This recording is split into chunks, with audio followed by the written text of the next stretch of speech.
First of all, the flaws in the system that I acknowledged was an inability to fully understand the state and extent of potential risks that were as yet untested. Alan Greenspan, Christ.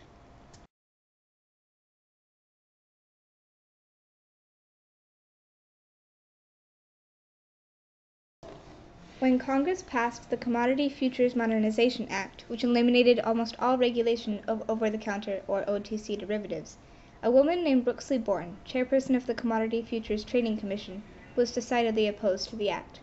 She felt it would unravel the sound economy and throw America into a huge financial crisis.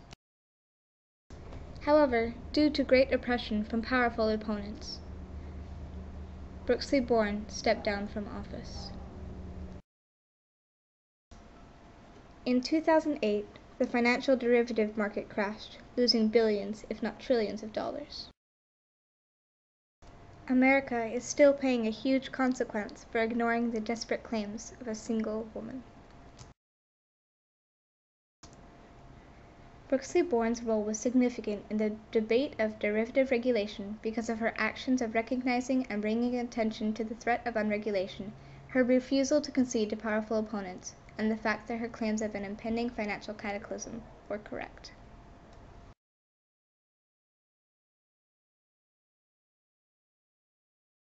In 1994, the financial derivative market investments in Orange County, California failed. Brooksley the then head of the Commodity Futures Trading Commission, began to work on a concept paper, a set of questions posed at derivatives, which held her first attempt at regulation. Had begun to recognize the dangers of unregulated OTC derivatives. By 2006, derivatives held almost $130 trillion in notional value. Understood that if the stock market crashed, history would repeat itself from 1929 and 1987, which would throw America into another whirlpool of recession and unemployment. When Alan Greenspan, the then chairman of the Federal Reserve, heard news of the concept paper, he tried to persuade her to drop the issue. He said that there wasn't a need for law against fraud because if a floor broker was committing fraud, the customer would figure it out for himself and stop doing business with him, basically stating that the market would take care of itself. Quan 2. Continued to fight for derivative regulation. She had begun to recognize that derivatives must be regulated, and brought the issue to attention with multiple court cases. Brooksley fought long and hard to bring the issue of unregulated derivatives to the top of the economic leaders' priorities. Greenspan and other high-ranked political officials had other ideas. Recently, Brooksley has come to be called the woman who knew. A graduate of Stanford Law School in 1964, she became the first woman at Stanford Law to be president of the Law Review. After Stanford, she clerked for a judge before joining Arnold & Porter, a law firm based in Washington, D.C. President Clinton originally wanted as Attorney General, but appointed her as chairperson of the CFTC in 1994, directly before Orange County had their derivative market failure. When she realized that derivatives had the potential to bring down the economy, wrote her concept paper. Greenspan, Rubin, and Summers, nicknamed the Committee to Save the World, predicted that the paper would bring a wave of lawsuits. In one phone call, Larry Summers said, "I have 13 bankers in my office, and they say if you go forward with this, you will cause the worst financial crisis since World War II. Quack 9. In spite of this, Brooksley continued to lobby for derivative regulation.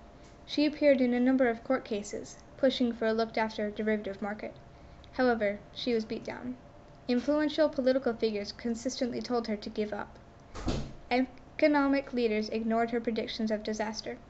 She remembered waking up in a cold sweat. "I really was terribly worried."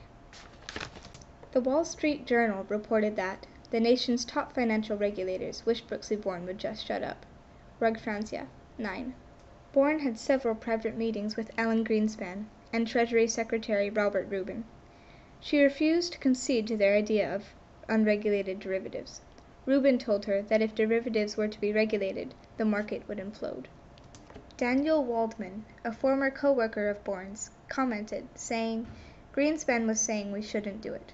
Summers was saying we couldn't do it." In September of 1998, a huge firm with a great deal of investments in over-the-counter derivatives, long-term capital management, went near bankruptcy. It had to be bailed out, This was direct proof of Brooksley-Born's long-standing warning. She had hopes that this would serve as a wake-up call for the dangers of unregulated derivatives. No one woke up. In November, Born announced that she was stepping down. She left office in 1999 and returned to being a distinguished lawyer. When she left, so did hope for a supervised derivative market, which led to the worst financial crisis since the Great Depression. When it finally hit America in September of 2008, years of jobs loss, budget cuts, and diminished salaries destroyed the economy. A major part of this downturn was the failure of the OTC derivatives market. Due to the absence of regulation, the derivatives had gotten out of control and lost their value. Born had warned against this very thing. Congress passed an act that eliminated practically all regulation of derivatives. In 1994, the derivative market investments in Orange County, California, crashed. In September of 1998, long-term capital management's derivatives also failed. 10 years later, America began to experience the worst economic situation in 20 years. In 2009, Brooksley-Born was awarded the Profile and Courage Award, given to her by Caroline Kennedy. President Obama has vowed to veto a bill if it didn't include derivative regulation. The Commodity Futures Modernization Act has been nationally recognized as a big mistake.